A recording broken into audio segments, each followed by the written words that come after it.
already posted it on our page. What I was talking, I thought I saw it through you, Gail, but you may have, it may have been me. We are live now. We are live and it's 8 o'clock. It's 8 o'clock. Welcome everyone to Dance Conversations with Gail. We are so blessed tonight to have with us Wanda Ebright, Dr. Wanda Ebright, Madia, yes, Madia, Cooper, say your last name. Ashirifi. Ashirifi. I didn't want to mess it up. And Dr. Nyama McCarthy-Brown. Welcome everybody to Dance Conversations with Gail. And what are we talking about? Racism in dance. Now, usually I do a whole spiel of things, but I just want you to know that tonight what we really want to delve into is the college edition. So tonight we will be talking about racism in dance on the college level. If you remember last week, we were talking about K through 12. So it's a little different because dynamics will be different in college. That's what we're going to talk about in college and beyond, actually. So I want to again welcome our guests. Of course, we have Crystal Wave and Jessica Wave. They will be staying on tonight and asking questions as well. Let me say that personally, I support Black Lives Matter because Black lives do matter. And so does Black dance matters as well. And Black dancers matter. Dancers of color have for a long time been left out of any type of loop. I'm a little older and I've experienced some things in my time that could have brought me to my knees, but for the grace of God, He gave me the strength to go through all of this. So with that being said, please stay on towards the end. If you want to, we are monitoring Facebook Live. You can ask questions. Please ask questions. We want to get your input. We want to know how you feel. We want to know what you think. So you can, there I go again. We want you to ask questions so that you can have a say or an input in what is going on. Yes, are you ladies ready to go for it?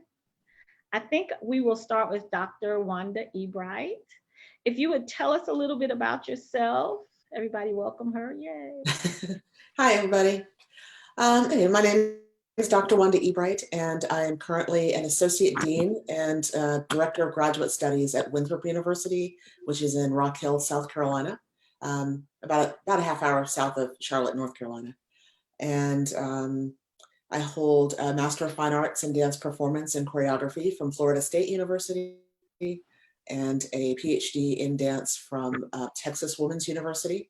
And my dissertation and my first book are based on dance in the historically Black college university campus. So there's something about all of my years of training and education and never having any of that information included in any textbook or any course that I ever had that led me on my scholarly journey in addition to my artistic journey. Very good. Thank you so much, Dr. Wanda. Madia, would you introduce yourself, please? Yes. Hello, Madia. Yes. Hello, everyone. My name is Madia Cooper-Ashirifi. I am the chair and professor of dance at Brown University, which is a private institution north of Atlanta, about 45 minutes north of Atlanta in Gainesville, Georgia. And so my focus comes from, I'm much more of a practitioner, so I'm really involved in the studio work and fostering growth in students' artistic journey. I'm Liberian, and so a lot of my influence of dance comes from my upbringing and my mom. And unfortunately, I have allowed society to influence and stop my Liberian roots from really flourishing due to a lot of dance. And so I'm really trying to think about how I speak with my students in regards to not enabling or not falling into social constructs that prevent them from really growing. All right, very good. Thank you so much. And if we could have Dr. Naya, if you will come on and introduce yourself.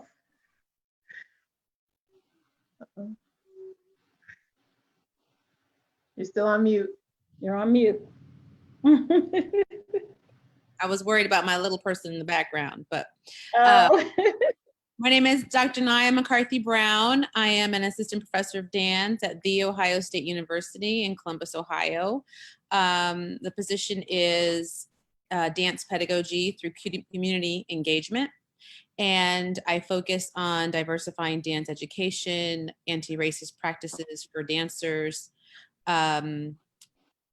My book that a lot of people are working with right now is Dance Pedagogy for a Diverse World. And I'm working on a second book that focuses dancers of color in ballet in the last 50 years. Wow, very good. Thank you so much. So we are so happy to have all of you. Let's get started. Let's get down to the nuts and bolts of it all. Crystal, do you have a question for us tonight? I would like to ask each of you what does it look like? What does racism at the college level in dance look like?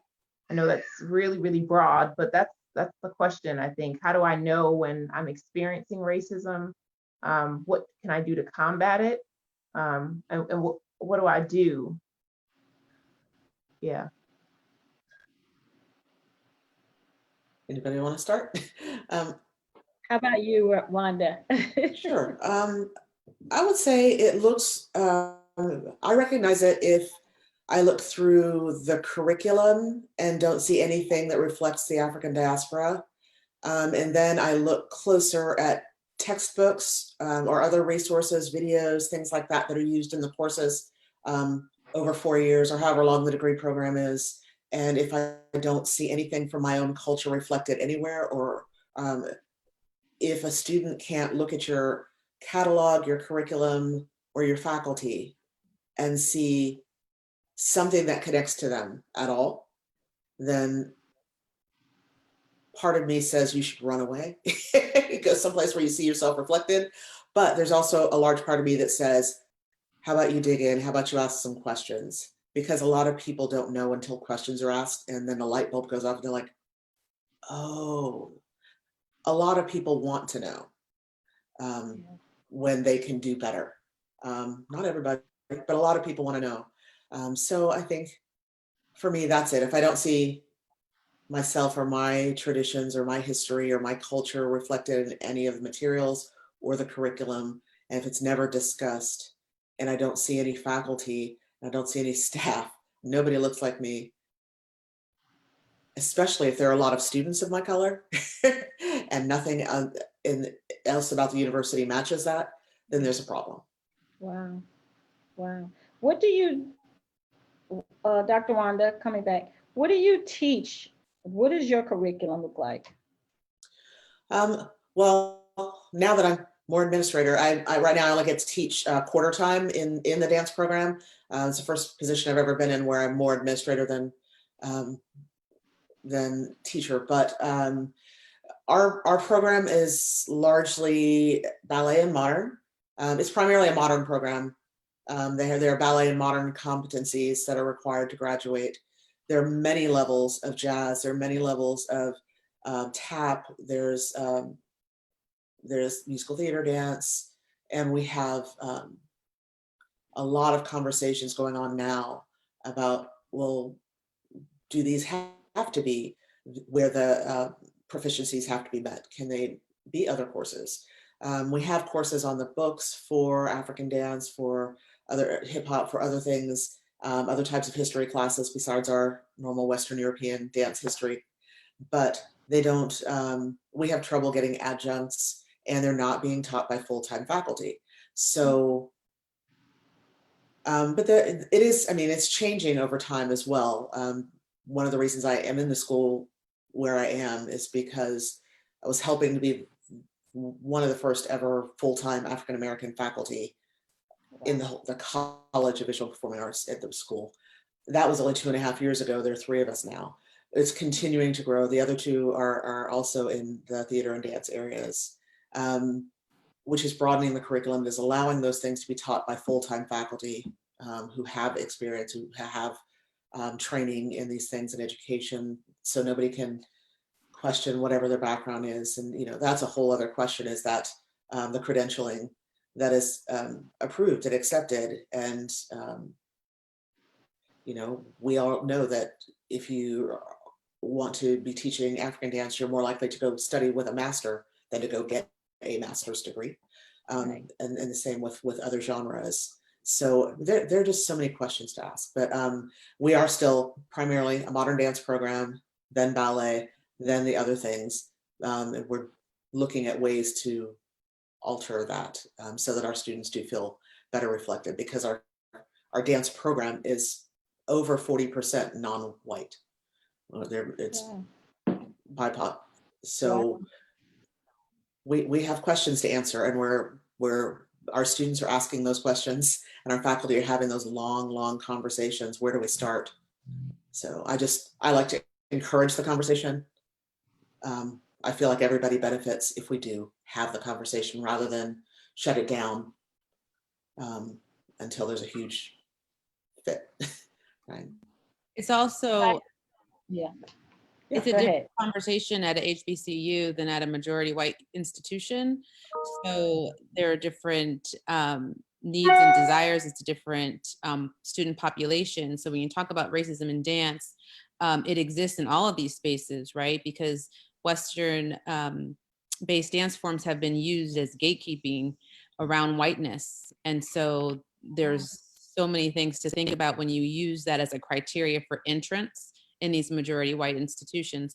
But at the end of the day, we have over 600 dance programs and departments in the country, and less than 10 of them have any sincere, real opportunity for development and advancement of dances of the African diaspora, or any other diasporas for that matter. So there's definitely a centering of whiteness in all of these programs. And you will see it, as Dr. Ebright mentioned, in the curriculum. I examine curriculums, mission statements, what is elective credit, what is required credit. And when you get your ballet every day and hip hop is an elective, that's very informative. What is the audition requirements? That's very informative. As Dr. Ebright was saying, who's on faculty, which positions are adjunct positions, which positions are permanent and tenured. So there's a lot of things to think about, but also the student and the faculty experience. And when you talk about racism in dance departments, I think a lot of people haven't even come down to the layer of the racial trauma that is experienced by students in these majority white departments, or these departments where gatekeeping is around whiteness. How much can you get your body to approximate Eurocentric informed dance forms?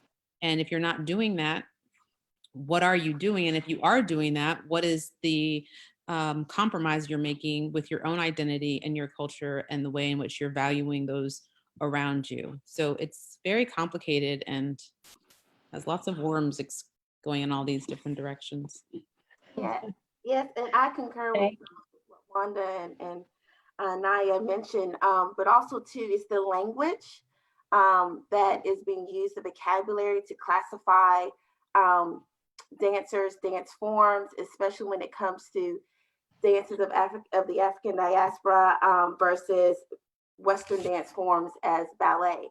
And when freshmen in particular come into the university setting, you can tell there's certain language and phrases that are used to classify, that they to label what they're think that they're experiencing. So when they say, "Oh, I'm going to do West African dance," but I'm just going to do it, but not experience it, not understand the technique, the vocabulary, and how it actually supports all the genres in which you are engaging at the university level. So when it comes to hip hop and even jazz and West African, is easily pushed on the periphery, and is only thrown to the center when it's necessary, or when it's cool, or when it's going to shine a light on, look, we are inclusive. So it needs to be an understanding that a part of the curriculum, which I've been doing at Brunel, that I've added a couple of courses that each dance major must register for and engage in to understand how to move in a much more different manner, but also how that manner supports what they're doing. And overall, how all of these dance forms are layered together, how to support one another. It's not one versus the other. And so I do believe that language, I do believe that the way that you demonstrate and talk about dance forms is particularly key for someone, as Nyama discussed about trauma, racial trauma. I know for me, I was the only Black dancer at my studio, and it was one of the leading studios. There's only 2 studios in the town, right? And so in ballet classes, it was the constant, you know, your breasts are too big, your feet are too flat. So it wasn't ever a contribution to what I'm doing well. It was about breaking down what I look like, right? And versus trying to concentrate on excelling. So that right there was trauma for me, because I went through the rest of my dance training thinking I'm not good enough in this particular dance form, which had me navigate from my Western dance life, West African dance life, because I was trying to satisfy my mentor, my teacher. And so that right there affected the way that I went through college.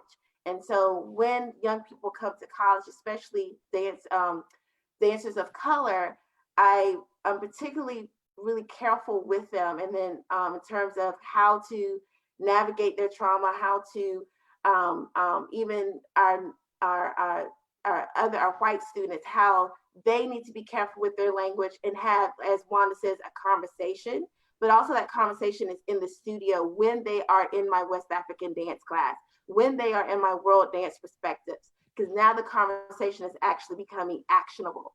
And then having them think about how they question, how they talk about different genres, because I think that is very important, is trying to put a stop to certain stereotypes and generalizations about dance formation. But also that conversation is in the studio when they are in my West African dance class, when they are in my world dance perspectives, because now the conversation is actually becoming actionable. Got on their Facebook. Okay, thank you, Madia. Madia, I'm gonna get it right, sorry. So speak a little more about the trauma, Naya. You were talking about racial trauma that happens or that you have observed. Talk a little more about that.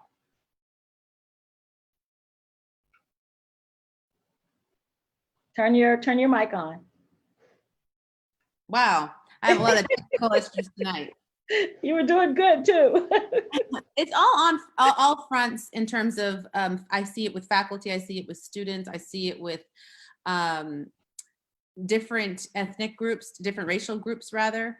And there's microaggressions and there's macroaggressions. It runs a gamut, but basically there's a lot of alienation. You know, when you talk about a historically white privilege form and space, and you also talk about the type of body that is affirmed in the space. I mean, without race being a factor, we're talking about an industry that puts you in rooms with thin women and mirrors everywhere and then critiques the body. So already you have things going on in terms of your body image and self. And then you add on that the barriers of race that are within our society everywhere, right? But I see it in the auditions. And I mean, as a faculty member, I'm also a gatekeeper in a sense, and hopefully a gateway, offering opportunity and pulling people through. But there's a certain amount of racial trauma that I want to protect students from. And so there are times when I will not push for admission for a student who I think will have a lot of racial trauma in the space. When I realize that it's not about them not having the ballet and contemporary technique because that's important, because it's not important to me, but it's almost like it's a survival skill in this space. I have a little dancer behind me. He's definitely a performer. So when you go into a dance program that is privileging Western dance forms for 4 years daily, that is a lot for a student that's not their first language, that's not their first love, that's not why they came into the space. That's a huge hurdle. And the constant microaggressions. Madia talked about the language that's used. So many first year and full adults, seniors will say, like, I do everything, ballet, modern, jazz. Well, everything excludes a lot of people. So if my, form is Bharatanatyam, what did you just say about me and my people and, centuries of studying? Or if my study is West African, you didn't even see it. It doesn't even exist in your paradigm.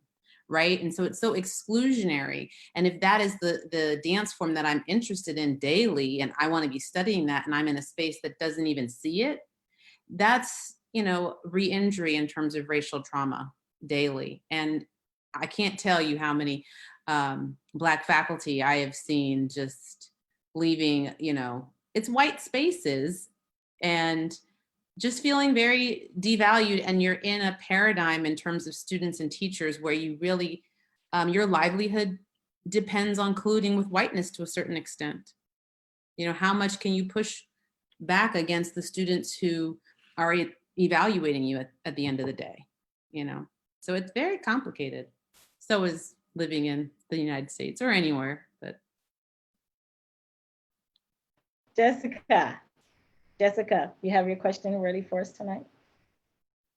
Yes, so I teach high school and I teach high school dance, and a lot of my dancers don't push to go to college just because it is a lot of ballet technique, and a lot of their dance experience comes from just what public school offers. So what are some tips or advice that you would give dancers of color, because 97% of my population are dancers of color? So what advice or tips would you give for them looking into further their dance career in college? One of the things I would say is investigate Black dance choreographers and artistic directors that are readily mentioned in textbooks, or readily mentioned in some institutions. I'm not saying yours, Jessica, but like Camille Brown. When we think about choreographers who are really working on Broadway and obviously on television. And what I would say to those young students, encouraging them to read more about these choreographers, number two. And then also I encourage them to still try to pursue a major in dance and see if they can make a change and be a voice.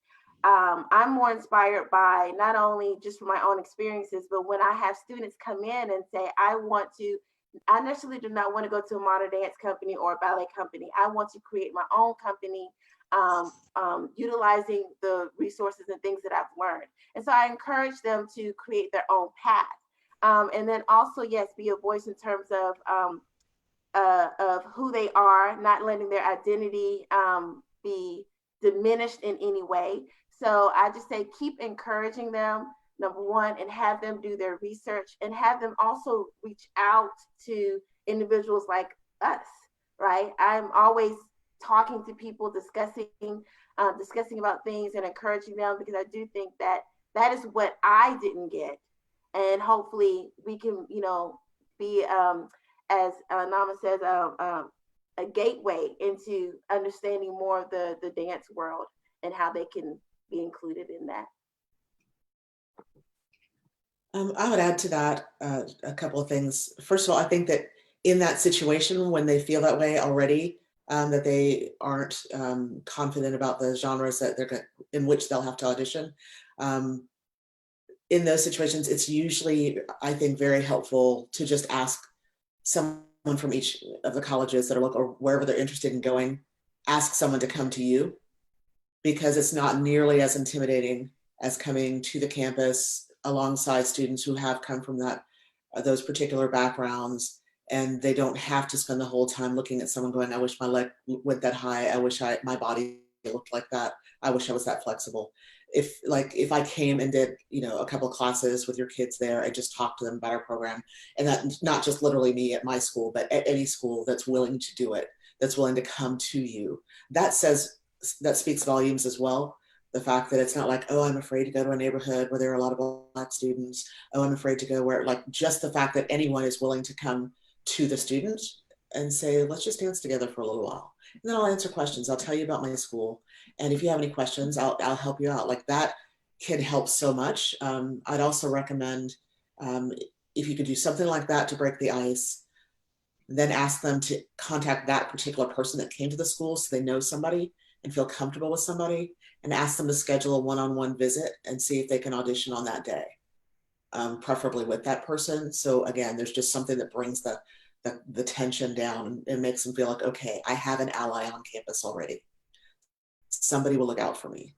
Because the fact is, especially for your students of color, I found in the various schools I've worked in, both HBCU and PWIs, or predominantly white institutions, for anyone that doesn't know, then there's something about the fact that the faculty, if you have somebody on the faculty that's of color, not only is the student going to be infinitely more comfortable, but their parents are going to come.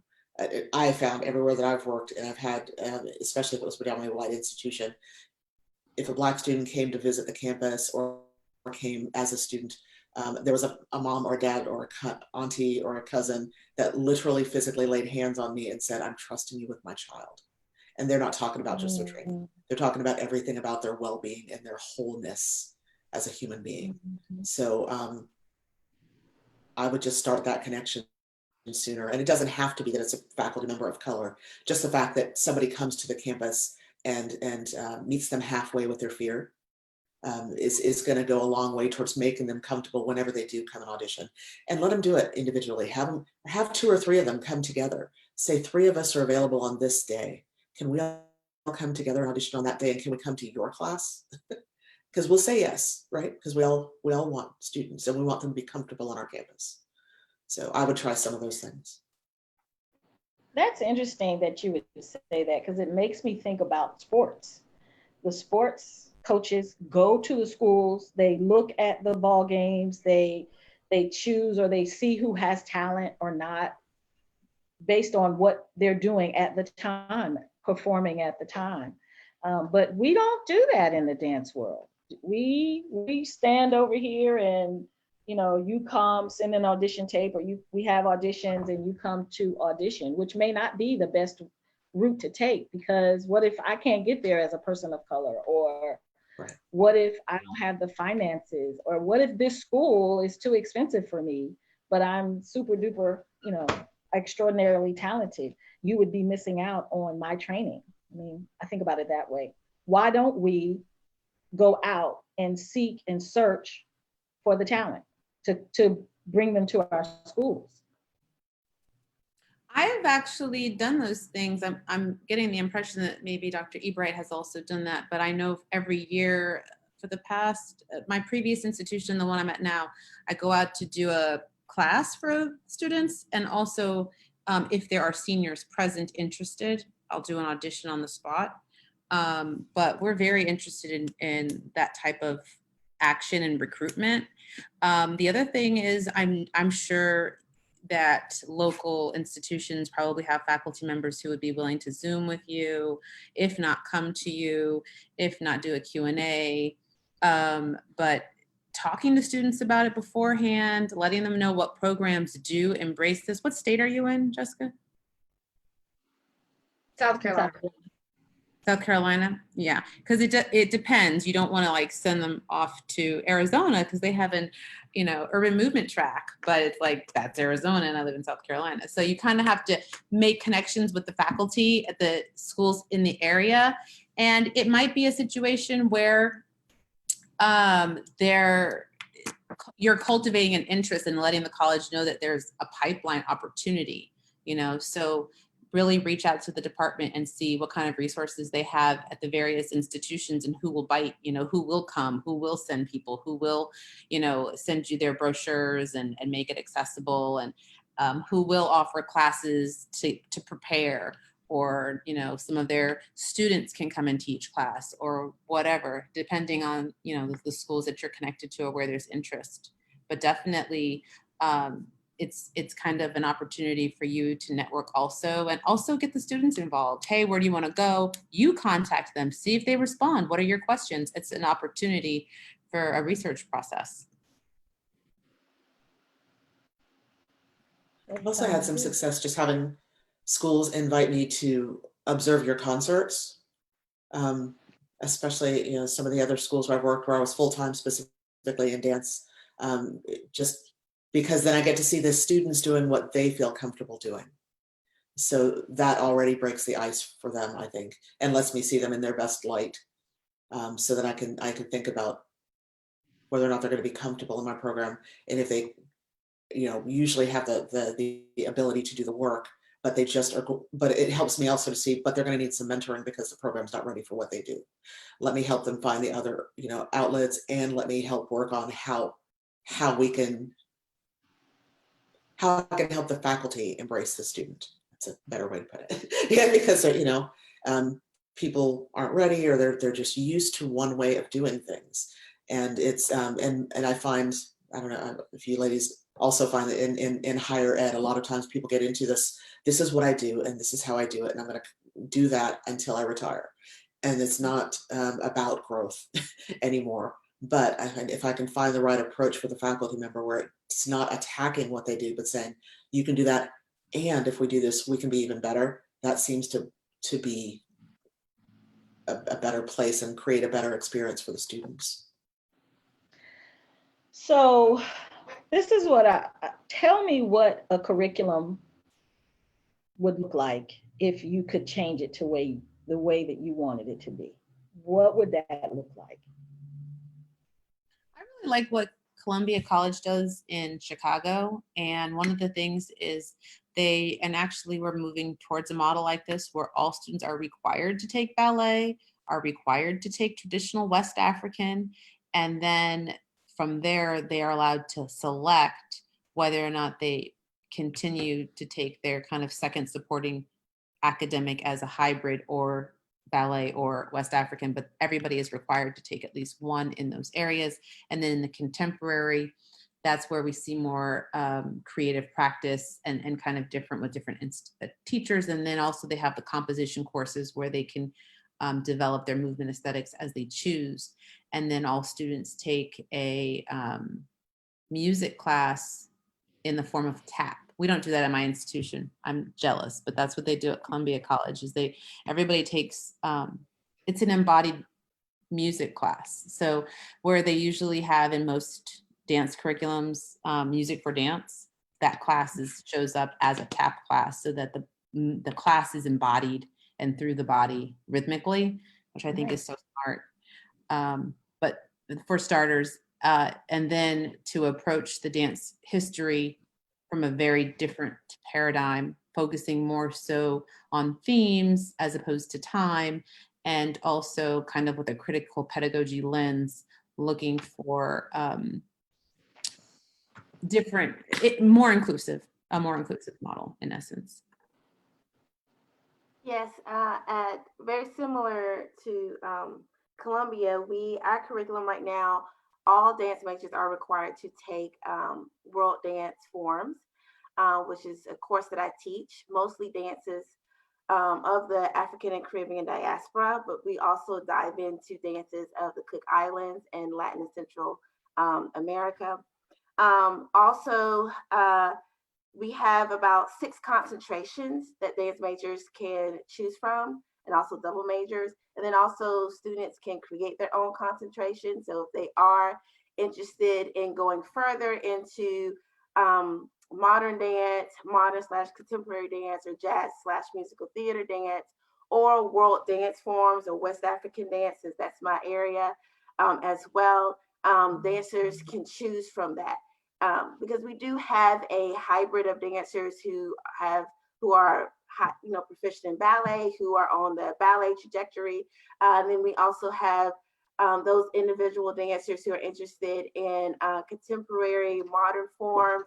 So that's jazz, commercial dance, but they're interested in being choreographers. And then we also have the composition choreography perspective. Dr. Wanda. Are you hear my little ones banging? That's my my 3 and 5-year-old. It's okay. Okay, it's real.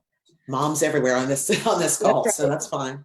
I think for me, and I resist the idea that there's certainly any one ideal curriculum for all dancers.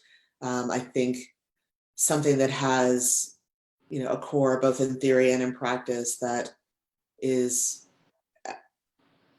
as close to equally Western and non-Western as possible would be ideal as a core, and then with the options for students to concentrate in any of the genres for which you have qualified faculty. Because I just feel like there's room for different schools and different programs to specialize in something. So these are the top 10 schools to go to for an African diaspora emphasis, or this is still the top 10 ballet schools or top 10 ballet modern programs. I mean, I don't think that they all have to be the same, but I think that there should be core that is far broader than it is. And that alone, if people, again, that thing where if a student can't look at your catalog online and see a range of backgrounds reflected in the coursework that's required for everyone, because, again, African American history or African diaspora history isn't only isn't only for Black people. We're in the country together with everybody else that's in the country. So if we work together, live together, shop at Walmart or wherever together, we should be learning about each other's cultures. Everyone's culture affects everyone else's that's in the same country or in the world. So I do see room for variety from program to program. And I think that feeling for me was heightened when I was, before I came to my current post at Winthrop University. I was in HBCU, Johnson C. Smith University in Charlotte for just under 10 years. And it was really important to me there in developing a curriculum for a BA in dance that I'm looking at the students that are there, and some of them want to be ballerinas, and some of them want to, they came in with African, that's what they want to still be their primary technique. I will learn other things, but this is who I am, and this is what I want to be. And this one wants to do commercial dance and work theme parks, cruise lines, music videos, all of those things. And so seeing all the dancers that want to be all these different types of dancers is exciting to me. And so that's why for me, it was fun to build a curriculum that has a core that's well-rounded, but then also there's no reason you can't graduate in the same class, this ballerina, and encourage her the right direction, and this modern dancer, encourage her the right direction, and this contemporary or African dancer or tap dancer or whatever else. I think one program can produce all of those things if they're actually listening to their students. That's what I think is missing. Instead of forcing all of them into a mold, I think we need a mindset that is, what is it that you want to do? Okay, well, let's sit down and figure out how to chart a course. Right. Just know that you have to know a lot of stuff in the first place, or no one's going to listen. So you got to know a lot of stuff, and then you can hone in on something that feels like home to you, and I'll help you figure out how to do it. That's, to me, that's what advising should be, more than just here are your courses and you have to take them. It's what is it you want to do? Here's the reason you have to take this to get to there. But if there's something that you need that isn't here, let's find it and create a way for you to get it. I think one of the challenges around the question of what's the best curriculum is that most people teaching in higher ed had as a requirement the MFA. And most MFA programs focus on Western training. So it's very hard then to pop up with a program that specializes in a form outside of that, where they're really going to get enough levels and enough instructors to give them the expertise in something to then go off and teach something else. So it's very much of a cyclical situation when the criteria to enter higher ed is the MFA, which privileges Western forms. So then your teachers are coming in with Western training, what are they going to teach? Okay, Western things. And so it's kind of very cyclical. So when you're looking at all these departments in the country, like I said, over 600, there are a couple that, there's one person who teaches Bharatanatyam and there's one person that teaches West African. There's not enough to really allow an institution to have a hub, and not enough hubs for sure. But a lot of it is because of the ways in which the gatekeeping around entry into the academy. Wow. It's also really hard to get schools to consider offering a different type of MFA. Why is that? They don't see the dollar sign equivalent to it. So there has to be a way for us to translate offering a more diversified format that will train the next generations of teachers, can lead to funding, can lead to students, can lead to success stories that help the university's reputation. It's difficult to get that message out, because I have found that, in at least a couple of institutions, we can't talk about that right now. We can't talk about that right now. But I've already written it for you. Like, curriculum design is my jam. Let's do this. So if you want to actually read it and actually look at it and think about it and talk to me about it, and then say, can we tweak it? Can we do this? Can we do, that's great. But you can't just dismiss stuff outright. So it's really difficult to get schools to listen to a new way of credentialing faculty, which is hilarious when there are all these job postings now in dance where they're looking for people who focus on dances of the African diaspora. From what MFA programs? It's not that nobody's teaching them, but is it just a class? Is it just a small section of books on the shelf in the library? Can we just create the programs that create the faculty that you say you want and that we want to be? Let's just do that. Wow. And then a lot of times those same institutions that are advertising those positions, there's usually a 1-year turnaround.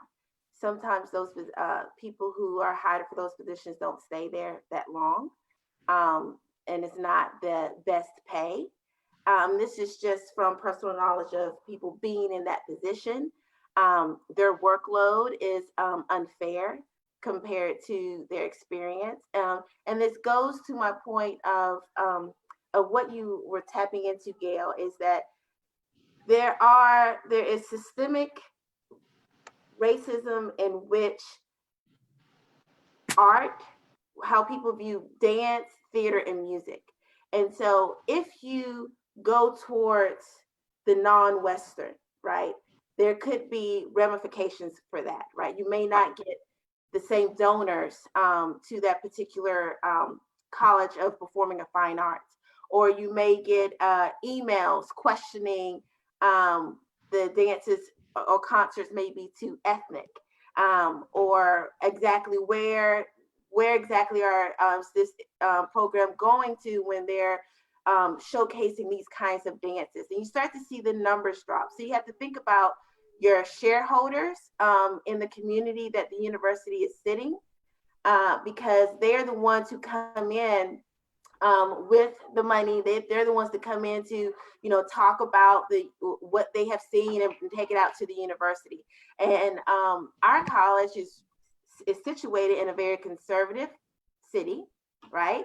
And so a lot of our shareholders, a lot of our community members are predominantly elderly individuals, and many of them come and support for now, but they support certain types of art forms and dance concerts. And I have been on the receiving end of the concert was great, but there was some of the dances were far beyond of what we know of what ballet is supposed to be, meaning that they're wanting to see more ballet.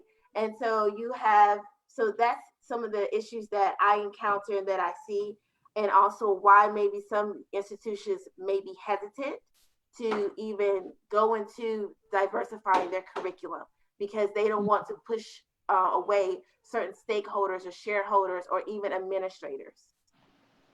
Right. Erica, I'm sorry, Crystal. I don't know where I got Erica from.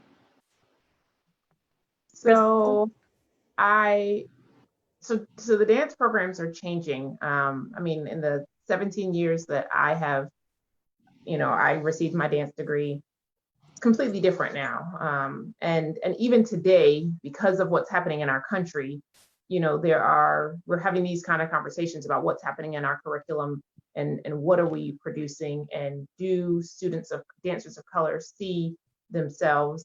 But my daughter grows up and she's privileged to go to be under a Dr. Wanda. She's privileged to be at Brown University. She's privileged to go to the Ohio State University. And she is aware of all those options. But is the world, how do we then prepare these dancers who are going to graduate with their minds and their eyes and their, everything open? How do we then prepare the world? Because as I spoke with my mother, she's admitted, she said, my daughter is a dancer and I get distracted by the ballerina who's a little chunky. And, she can dance, she can throw her leg up, but if she got a little bit of weight on her, I'm distracted. So even in our own attempts to not be biased, we are still biased. So how do we begin to prepare these dancers, this next generation of dancers, to change the world? How do we encourage them that this is what has been laid down? And I understand that this is a hard thing, that it's going to be chiseled at little bit at a time. But how do we break down the systematic racism that has been in place for centuries? There's a lot of things in there to tackle in my head and ways to do that. One of them is that we write the textbooks that include us. It's the reason that I went back for the PhD, even though I had an MFA, was because I looked around at who's writing the textbooks from which our dance educators are trained and through which our undergrads are taught, and they don't reflect us, and they don't reflect our contributions historically to everything that we're doing today and that we're seeing today. So part of it is changing the resources.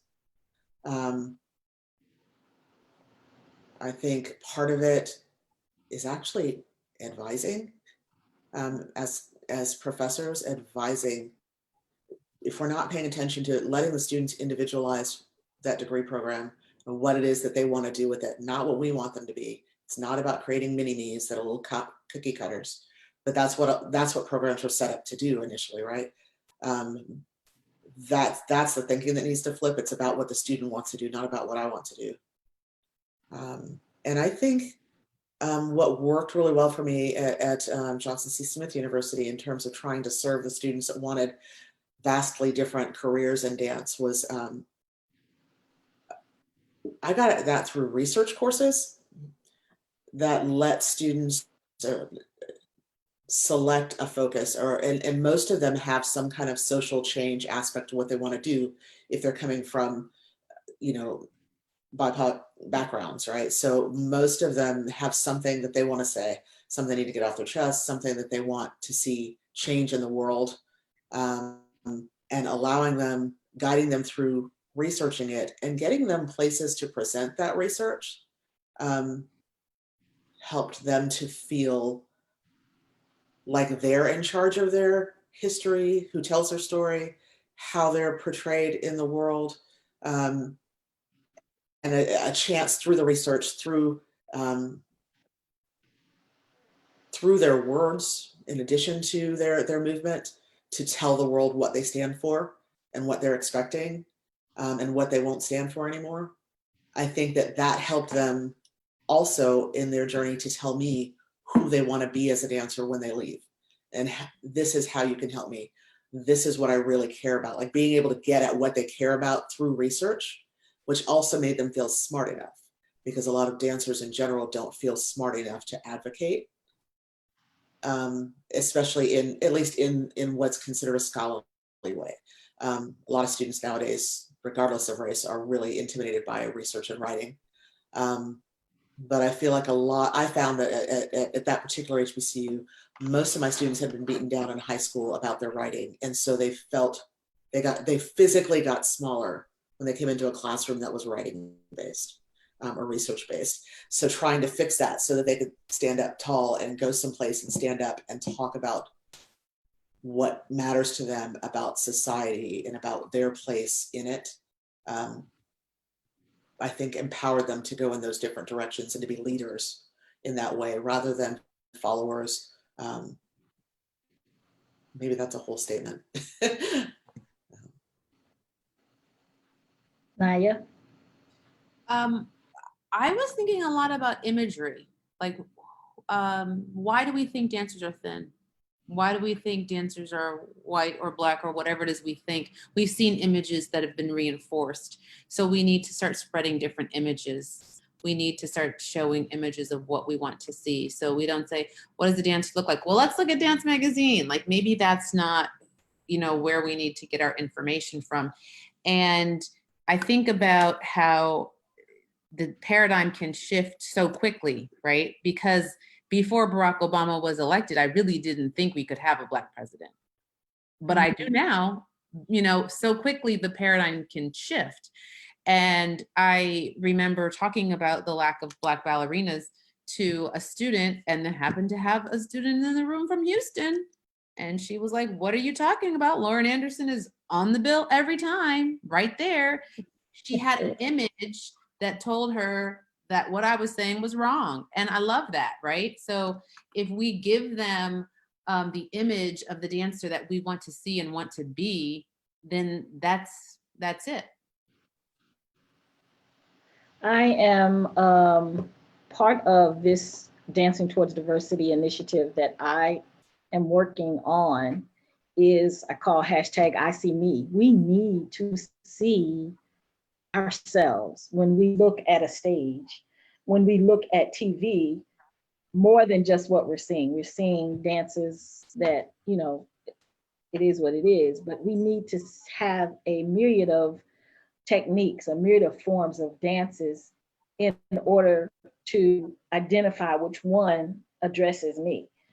I was the ballerina, so I kind of got the other part of it. When I go out and teach now and I get called, because I'm Black, I get called for the African dance. Well, I can teach it. But when I tell the kids that I'm a ballerina, they're like, what? You what? And I'm like, yeah, my foundation is classical ballet. And they are just floored. Their mouths drop wide open because they've never, A, seen a Black ballerina, and B, had a teacher to come who was a ballerina. So we do need to expose from little up, children, young adults. They need to see themselves. It's so important. Like you said, Naya, now there can be another Black president because we've had one. So I'm so glad the images of dancers are beginning to be seen and increase more and more. Not enough. Dance Magazine won for 12 months. We need to be seeing more and more and more. Sorry to call you out, Dance Magazine, but it shouldn't just be one in 12 months, okay? Jessica, did you have another question? Or ladies, are we getting any questions from the Facebook? Y'all kind of answered my question. I was just going to ask, like, where do you see or how do you think that colleges can go forward pushing, to include more dancers of color? But like I said, y'all kind of already answered that with like the different hubs that you were talking about and assessing your program and looking to see where you can help these individualized students be successful. So I was just wondering if there's any like big initiatives that you could push, and it might not even be in your college setting, because like Madia, I taught at a school, and I had the principal come and talk to me and say, when the parents came and they were concerned because all the music that you used were from Black artists. And I was like, I never even thought of any of that, but it's just like, that was a community I was in. So I don't know if there's things that you see that could be better from your supporting community that you're in or from your department within. There's a lot going on right now in terms of diversifying dance and also just reorganization of colleges and universities. There's a lot of shifts and change because a lot of just the clientele and like who's going to college is shifting. COVID's going to shift that again. There's a lot of just reorganizing of resources and assets, and people are not valuing the 4-year degree like they used to. So college programs are trying to shape shift around what people want and need. If you have a public institution near you, you should put pressure on them to serve you and your needs. So if there are students, the resources of those public institutions should reflect the community that it's situated in. And I know that my department is interested in that and talks about that a lot, but we need to do more. And it helps when there's pressure from those communities saying, hey, we want a space here. There needs to be a space for us here too, particularly, at your local college or your state institution. There needs to be, if we're talking about inclusive practices, which most institutions are, most departments and institutions can't be accredited without some kind of diversity piece.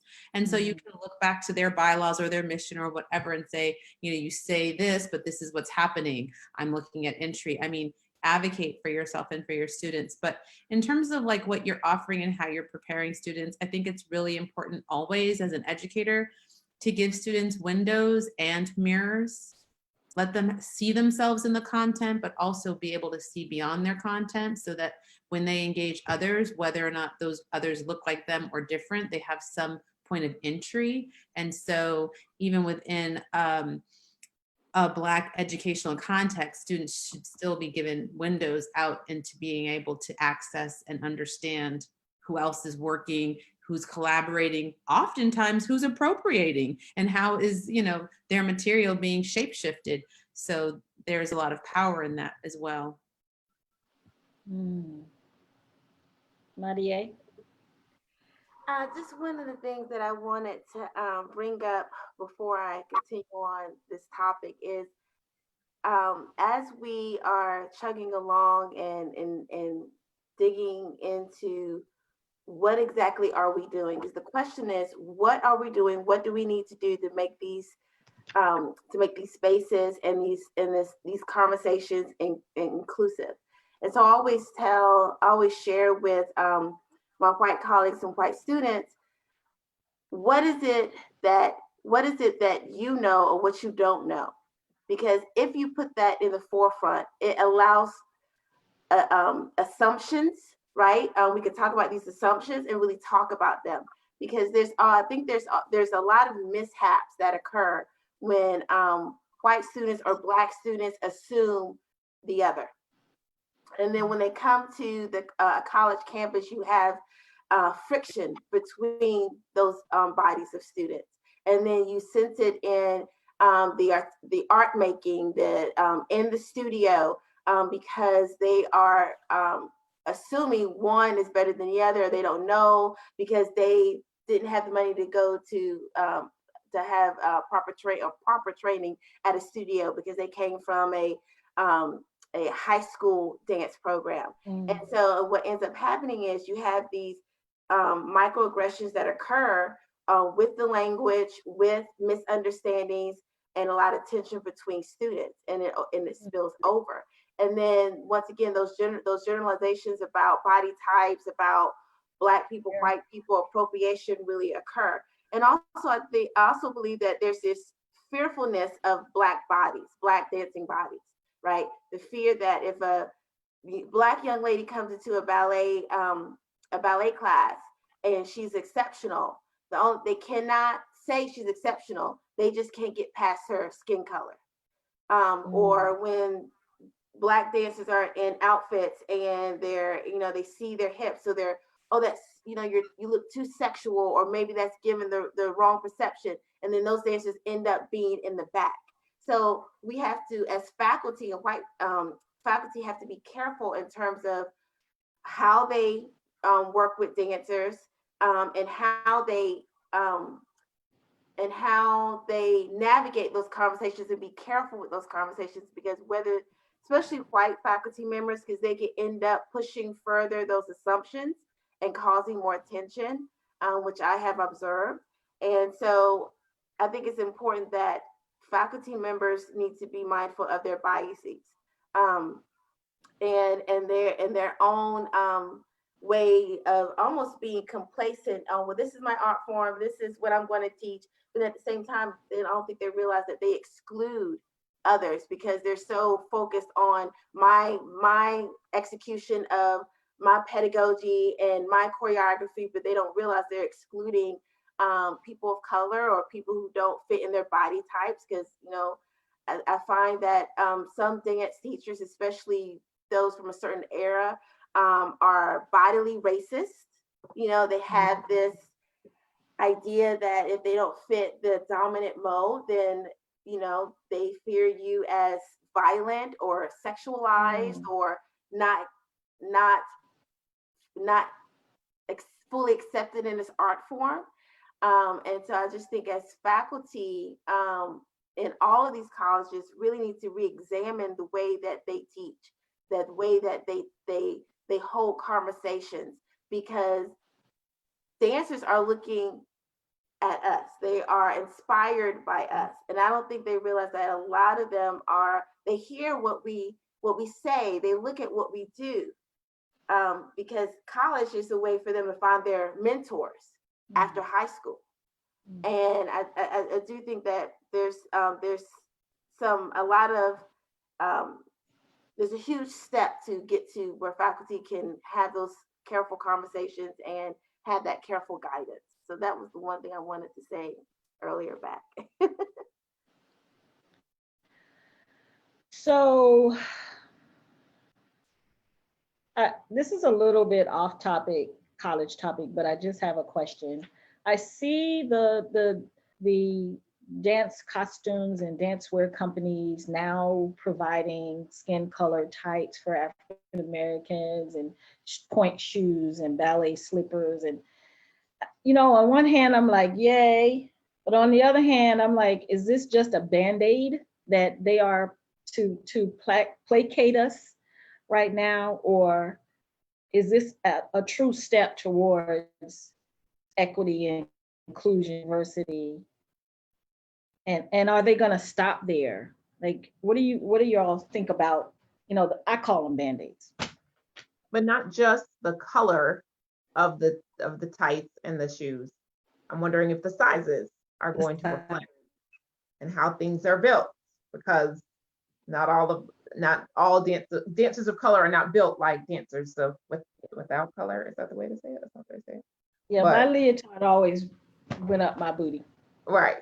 So do we change the way things are the way the leotards are built? Is there more support?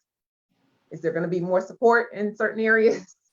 So what do y'all think about speak on that? I will notice that the increase of those particular accessories, and I noticed that there has been a higher supply of those accessories due to more Black dancers being placed in the news and talked about. Like, for instance, I can't recall the man's name, but his dancers, and they did Hiplet. And so remember, I think they did the Pepsi commercial. They did a couple of commercials, and they were all on the news. And then obviously, you know, the reality show Bring It has now, you know, pushed forward dance companies to now, you know, offer those types of different accessories. So I wouldn't say it's necessarily a Band-Aid. I think now companies are starting to see, okay, we're starting to see more of this coming to, for them, it had to come to the commercial world, right? It had to come to, you know, these highly hit reality show for them to realize, oh, there's a huge market, you know, of Black dancers in all these genres. Yeah, let's increase our supply. So I think it's moved beyond a Band-Aid at this point, because now I think that we're more to the forefront where we are actually being seen and being recognized. If I could add in an entrepreneurial spirit with my sisters here, I went to the IABG dance conference this year in Philadelphia, and I was delighted to be approached by a former student. I had taught high school in Atlanta many moons ago, and this young lady was in the vendor section, and I went and got her little thing, she created an apparel called Blends Apparel. And it's all about skin colored shoes, tights, tap shoes, jazz shoes, all the things. And I was just like, wow. So there's opportunities for us in these spaces too. So Can you bring the card up again? Blends. Yeah, I heard about Blends. Yeah, and she's out of Atlanta too, right not far from you.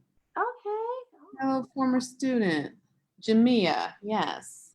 And she was giving a 15% code off too. So I'm sure if you give a shout out, you know. All right. Blends, that's your shout out. Better work on, y'all go to Blends now. Yeah. With the Z. So, okay, so maybe it's an opportunity for us as well, as you can see with Blends. And maybe the companies are like, this is my lane. This is what I can do in my lane. What is it more? What's the more? What else can we do? I think the issue is really around structural racism, because what happens a lot of times is you put Black people in, oh, I'm going to bring a Black choreographer, but the structure of the building is white. Oh, I'm going to bring in 10 Black dancers, but we're going to do a white dance, or the choreographer is white. Like the structural arrangements around our institutions and our departments remains white. And so a lot of times, like you said, Band-Aids, it's because we're not getting to the root and the pillars of these departments. What is actually the foundation of the structure? Because changing a couple of people, that's the other thing, is that, you know, a diversity hire, you know, you hire one Black faculty, that does not mean that the institutional racism of the last 400 years is over. Okay. I don't know Okay. how many faculty meetings, and I'm so glad I have a witness, and I have several, about 30. Every year we would come to the faculty retreat, and this department chair, he would say, with the list of items on the agenda, he would get to diversity. He said, well, we hired Naya, next thing. I said, you know, so until people are willing to come at issues of race and you know, equity in a multi-pronged solution, it's not just costumes, it's not just casting, it's not just admissions, it's all the things, all the things. Yeah, And more focus on and more focus on the hiring practices with search committees. I think that has to be a focus as well. So not for search committees that have such a narrow view of, okay, as Nyama says, we're going to hire a Black professor. That's what we need. No, we have to move beyond that. And so I think a lot of these search committees need to think about their practices in which they hire. And HR, you know, I can't say they can count on HR, because HR too, many HR or human resources departments in universities also need training and assistance to really break down, you know, those barriers of structural racism, because it's so much more than what Nyama mentions. Is so much more, you know, and that's why so few Black professors or Black chairs at departments. It's really so few. And then with the few that are chairs, credibility and respectability comes into play as well, because you have many young students who may not have had a Black dance teacher or a Black administrator. And so there's a lot of questioning that is done. There's a lot of, you know, squinting of the eyes and a lot of going over the head, because, you know, sometimes many dance students, their world has always been a white male as an administrator or artistic director, or a white female. And even for auditions, right? Many auditions are majority of the white faculty that come. I know that Wanda and Nyama, as well as I go out and teach at various high schools or conferences and things of that nature, to really showcase that our, you know, there are, you know, faculty of color of dance going out there and teaching. So I think that goes back to image, that goes back to, you know, practices for search committees that goes back to language. I mean, it's all like cyclical, it's all coming around. So you talk about the push, the move. Well, one, this particular conversation that we're having that's live is allowing that to happen. Number two is not being afraid to speak up, to speak to administration, I know you working with Jessica and Crystal, right? Really pushing forth this initiative in South Carolina. It's going to take a lot of voices, and this cannot be a Band-Aid. We have to continue and keep going, no matter how silent voices become. We still have to fight through the silence. Right. And I think that's what happens when we have these major unfortunate events as the Floyd situation occurred, right? We still can't be silent. We still can't just hold back. We have to continue and move forward and pushing through and being actionable. So I think that's important. Dr. Wanda. Yes, ma'am. What do you tell your students, your African-American students? You're mostly African-American at your school, is that right? We're about 60% non-Black or white students, Caucasian students, and approximately 43% people of color in our dance degree. What do you tell your docs, your dance of color, about the future after college? I have always, I think, even from more than a few years ago when I taught Crystal, I think I've always been focused with students on the fact that they decide what their future is, not to let anyone else decide it for you. Because I think when you do that, everyone else will tell you, oh, you can't do this. I mean, we've all been there. I've been told, oh, so you should switch to modern dance because Black people really don't do well in ballet. I've been told like all kinds, this company, I can't put you on stage in this ballet partnered by a white man. Our audience isn't ready for that. I've been told all those things. And so my whole career is kind of dedicated to reversing that for other students or giving them a different experience and saying, you know what, whatever it is you want to do, we can chart a course to that. And barring any kind of physical restriction, that your doctor says is a bad idea, there isn't really anything you can't do if you're willing to work hard enough to accomplish it. What is it you want to do?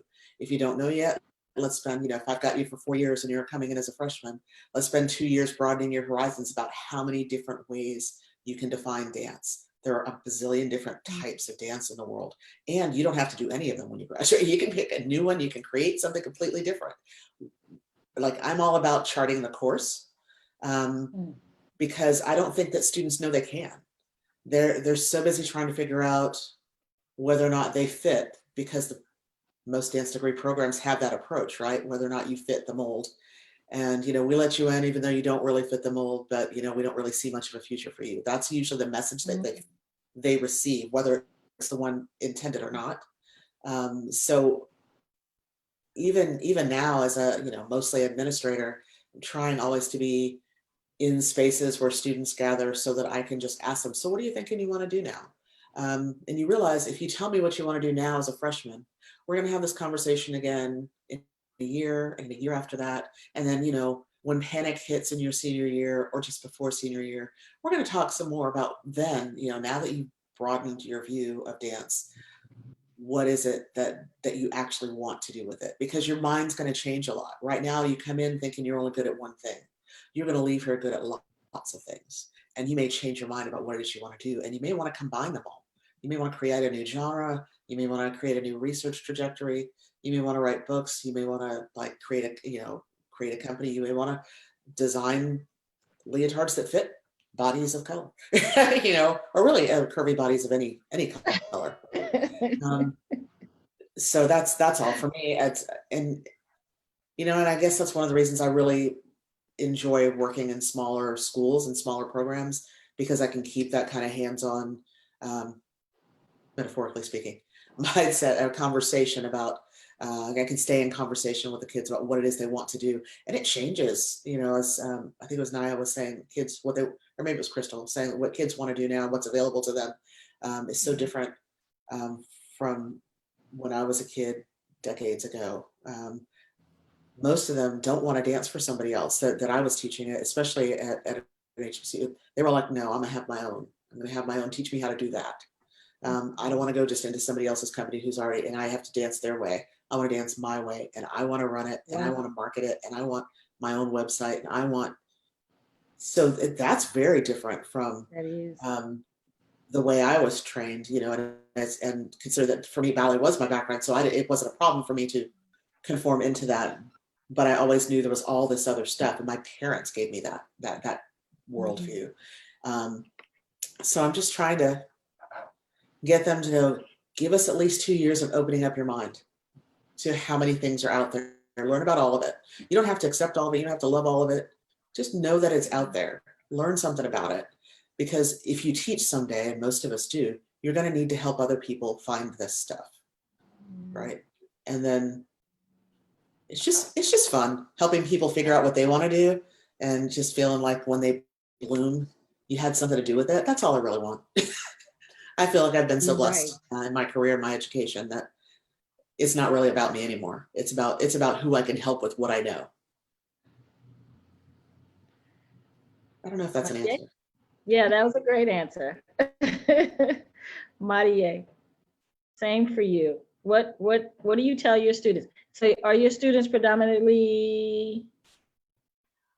I would say we're 50-50. Okay. And we have come a long way to get 50-50. We were, Brunel's dance has been predominantly white for a very long time. Maybe I would say 80% white, 20% black, and obviously the students of color have grown exponentially. And so I would say we're about 60 white and about 40 black in the dance program. And obviously the school has become much more diverse too, as being a private school. And one of the things that I share with my students all the time is, what is it that you want to do? Let me help you navigate your journey, asking yourself thousands of questions, because you're going to, as Wanda mentions, you're going to change your mind. And asking questions and clarifying questions on top of questions is going to help you get to, exactly the root of where you want to go. And that's going to change from your freshman year to your sophomore year, and then sophomore to your senior year. And also I also tell them that you cannot fear and you cannot fear failure, because failure is going to be one of your best inspirations to become better at what you need to do and to learn more. And obviously it's really, and I always tell them, learn everything. Just read, speak with different people, have an open mind, and try not to resist feedback or any type of criticism, because you have to do a lot of self-reflection. And so, and with the asking of questions is that self-reflection portion that so many young people, and even to my age, and obviously, is so important. And I tell them that they can accomplish anything once they can get clarity on who they are, where they want to go, make the right connections. And college is about experience. Dive into it. Take different classes. Don't try to get on this prescribed journey that you feel pressure from your parents or society to succeed.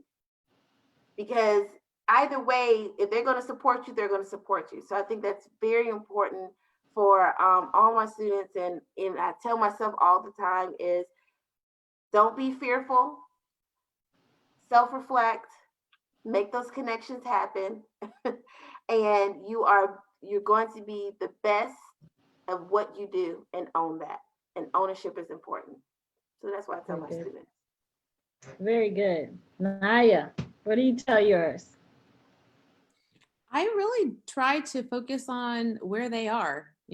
I start with, where are you? What do you want? And then I try to shape shift something that will motivate and inspire that particular person. But I don't have in my pocket tell every student something. Maybe I should get some like these that do. So it's all individualized. I'll try. Okay, all right. Well, as much as I would like to talk all night long, because this is so rich and so full, I cannot talk that all night long.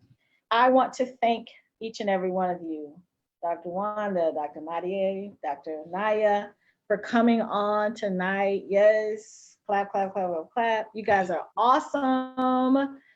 And I don't know, all of the phenomenal words that I could use to describe you ladies. You all are blazing paths. You're setting the standard, the bar really, really high. And I'm glad, I am so touched and honored that you all are in the trenches doing the work, blazing the pathway, writing books so that it's not forgotten, coming and talking on the panel about racism and about what we can do. It's not just about hashing out what has been done to us, because I could do that all day, but about what the future looks like and what we can become and what we're doing right now to change that as well. So thank you all so, so much. Anybody have anything else they want to say? No, y'all are good. Please, Naya, tell us the name of your book. Dance Pedagogy for a Diverse World, Culturally Relevant Teaching and Research, Practice and Theory. And we can get that on Amazon? Yes, but if it's more than $40 and they have been upcharging people, if they sell out, then they go to brokers that sell more. So go to the publisher, which is McFarland, and you can get it at the right price.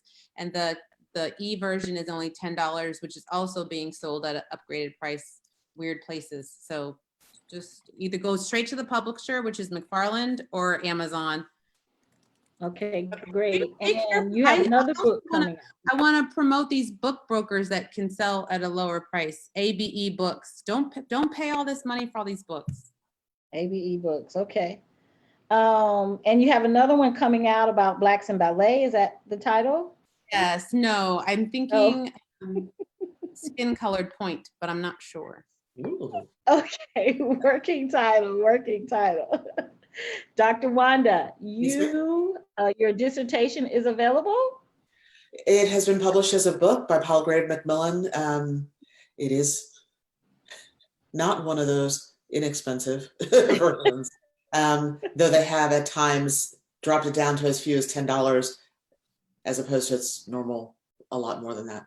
But it is Dance on the Historically Black College Campus, the Familiar and the Foreign is the title. And it uses, it's not exactly case studies, but it uses 5 subject schools and discusses all the different ways that dance exists on those campuses, both inside and outside of the curriculum. Yeah, I started that from being asked to leave one predominantly a white institution here in South Carolina to come to Johnson C. Smith and create its dance program from scratch. And I had never attended an HBCU and I'd never worked in HBCU. And I was like, I'm not qualified. I have a whole lot to learn. So, I mean, it started out with my just trying to learn what's already out there, what's already on the campuses, because I don't want to come create a program that doesn't make sense here. I want to serve the students that are there, which means I have to understand why they're there in the first place, what they need, what they want out of the degree program, and what the mission of the institution is. I always say, it all depends on, or Naya was talking about how institutional mission is the driver of what the programs are doing. So that's what it does. How can we get your book? Together Your dissertation. Sorry? How can we get your book? It's on Amazon. It's on Target.com. It's on and at Palgrave Macmillan Press, Palgrave.com. Very good. Thank you so much. And Madia, are we published at anything? No, I have not published the book, but I am waiting on. But I am journaling my experience and my observations through my experience or through my lens. And I'm in my last semester at Vanderbilt doctoral program. So I am working on my dissertation. So that's where my energy is spent right now. Yes, we'll be looking forward to that as well. And then if you need support, if you need to cry out, we've been there. We've got your back. We've got you. Thank you. Hello. Well, ladies, thank you again. Crystal and Jessica, anything you guys want to add or say? These are my co-laborers in the vineyard. There's just one Facebook comment from Jackie Parmalee B. She says, "Thank you, ladies, for sharing and pouring into young people. Despise not small beginnings. I'm sorry. You are all amazing." So, very good. Yes, I concur. You all are amazing. And again, I thank you. Jessica? Yeah, I just want to say thank you. I really enjoyed this conversation. Like, I learned a lot, and I'm excited for my upcoming seniors and all my dance people. Like, I do a college type thing where they have to research colleges, but y'all made me want to go like more in depth. So I'm going to have to like revision that whole project that I have. Yeah, I think it's awesome that it said, okay, we're supposed to begin off. Anyway, I think it's awesome that we now have connections and you can take your students, or you can invite Dr. Wanda or Naya or Madia. Sorry. Madia to Laura Richland to see your babies and have them meet. I mean, if I had met a PhD, a doctor in dance when I was younger, I don't know where I would be right now, because that would just completely and totally have blown my mind, and I would have pursued that. We have no idea that that's even a possibility. Right. Yes. Who does that? Who does that? Well, we got three right here. We got three right here that did it. It's another thing to get a master's degree and a PhD. Like, what? I can make money as a dancer without having to be on stage? Just saying. What? Let's do this. Who knows all of that? Now we know. So we get to continue to inspire. So thank you, ladies. Again, so many kisses and hugs. I appreciate you for being on tonight. And we will absolutely keep in touch. And who knows, y'all might pop back in another time. How about that? Love to. If you are watching on Facebook, we thank you for watching tonight. You can get in touch with these ladies if you would like to. They will, Crystal and Jessica will type in their information where they are teaching at the time, even their books. You can get them on Amazon. And we just look forward to you guys tuning in every week. Next week, we'll be on Thursday at 8 o'clock for Dance Conversations with Gail. Right now we have Brooklyn Mack, who is from the great nation state of South Carolina, who dances all over the world, and he's coming in to give us a little testosterone, because we've been having a lot of ladies on lately. So we're going to hear from a performer in the, well, COVID right now, but he is an actual professional dancer right now, dancing all over the world, and we want his take on his experiences where he travels. So just as interesting as this was tonight, I know that we will have an interesting conversation, or as I like to say, dance conversation next week. Again, thank you, ladies. Good night, everyone. We'll see you next week, 8 o'clock on Thursday. Thank you. Have a good night. Jessica and Crystal, don't hang up. Thank you so much.